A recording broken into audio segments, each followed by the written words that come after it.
welcome to my urban garden.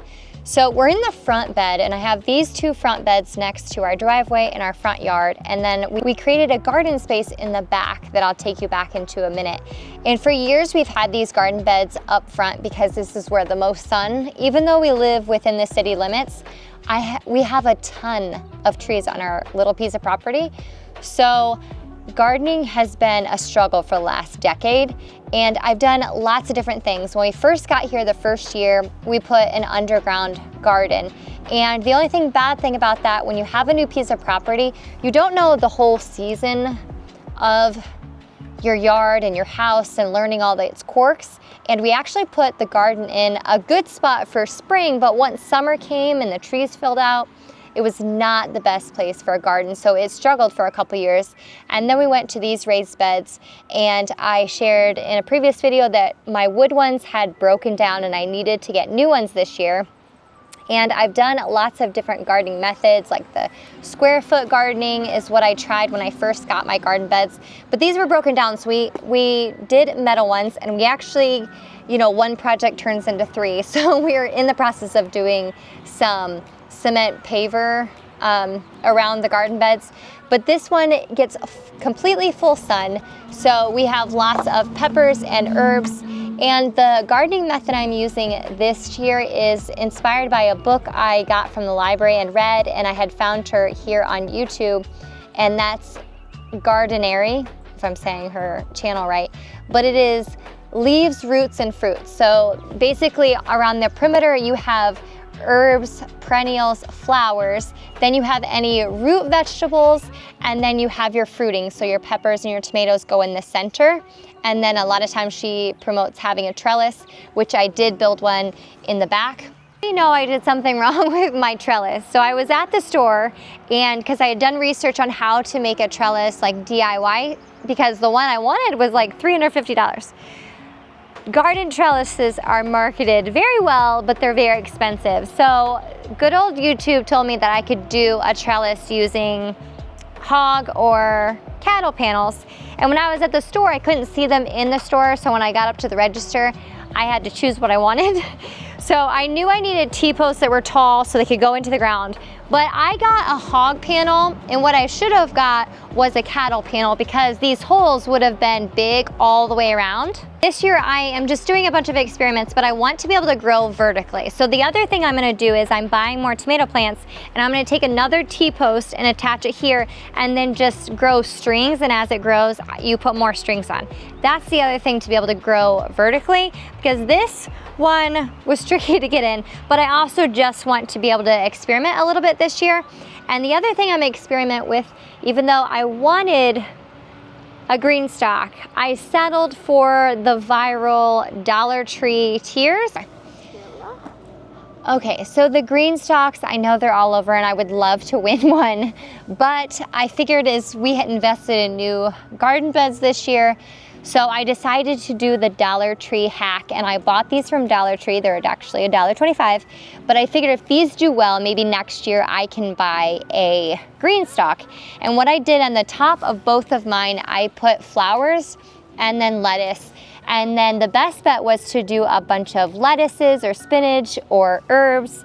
If you ever had Costco pesto and love it, I found by accident the variety of basil you want to buy is Greek basil, and it is delicious. And the other thing about some of the seeds that I bought starts from Azure, but our local library does a seed exchange, and I was able to get a bunch of my seeds. Now they have a limit per person, but since we are a large family, I let some of the kids choose different seeds that they wanted to, and my daughter chose a bunch of daisies, right? My daughter chose a bunch of daisies that she wants to plant in terracotta pots.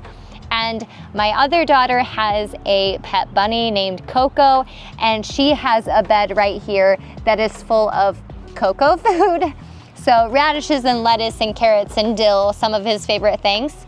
So we're just having a lot of fun this year in the garden. And then one last thing, and these big grow bags, for the first time this year, I planted potatoes. Now, obviously, these grow bags are not gonna feed my family of 9 for very many meals, but it's a fun experiment. So this year is just feeds my soul. The system I am using this year is my outside is herbs, and I've bought a lot of things from Azure Standard, and a few like the thyme I had already. I actually think I killed my lemon thyme, which is my favorite. But I have another one coming. And fun fact, I used to call 10 years ago when I planted and grew this flower, I used to call it calendula, and now I know it's calendula. And so my kids make fun of me because I say it wrong. I still catch myself saying it wrong. So I have those in the flower so I can use those medicinally. I have some cabbage starts. My sage, you can see, did not come back. But my mother found me some tricolor sage that I planted. And then I'm having cucumbers and tomatoes on the trellis. I have some lettuce growing. Okay, bud. Okay, so on this end of the trellis, I have tomato, which I have more tomatoes that I'll be planting. I have a King of the North peppers.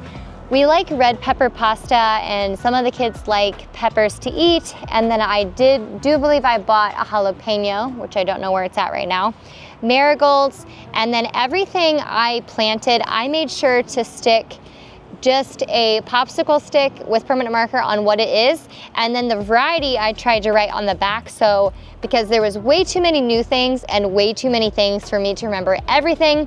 I've tried to do paper designs and stuff, but once the lettuce comes out, I ended up, the lettuce comes out and you plant something else, and I don't always update it. So I try to stick everything is, and then if I have my husband comes through or one of the big kids come through and want to know where something's at, they can just read the sticks. Here is that tri-colored sage I was talking about. It's so pretty that my mom bought me, and I think it's so beautiful. It's purple, and then it starts to turn colors, and it's so pretty. I got some mums for free from the lady at the grocery store, and I planted them outside, and they are not doing so well. But I shall replant some flowers there anyway. Okay. So with my grow bags, my husband bought these for me last year, and I never used them. But also in these, I'm also gonna do some lettuces or something that's gonna be quick to pull. That way the mint has enough space to grow for the summer, but I can have another harvest out of the grow bags. I started a little mini orchards. Our dream is to move to the country, but I have to deal with what I have right now. And I thought I could still buy varieties that can go in pots right now and then into the ground later. And I know some of these won't give us fruit for another maybe 2-3 years, but I wanted to go ahead and start them because I'll just be that much farther along. So this one is red currant. I've already seen new growth, and I already have some little buds forming.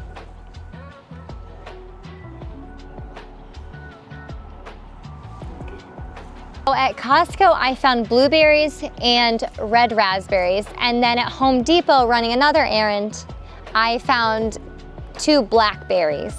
And those actually look like they're struggling, but the red currant is doing wonderfully. And the other thing I did with these pots also, because I've learned a lot over the last year or two, learning about homesteading and things like that, so we're prepared. But one thing I learned is covering the ground, and not necessarily companion planting, but making sure that the ground is covered. So along with some of the fruit trees, I also planted Alyssum, which is a flower, which will help the pollinators also come to the garden.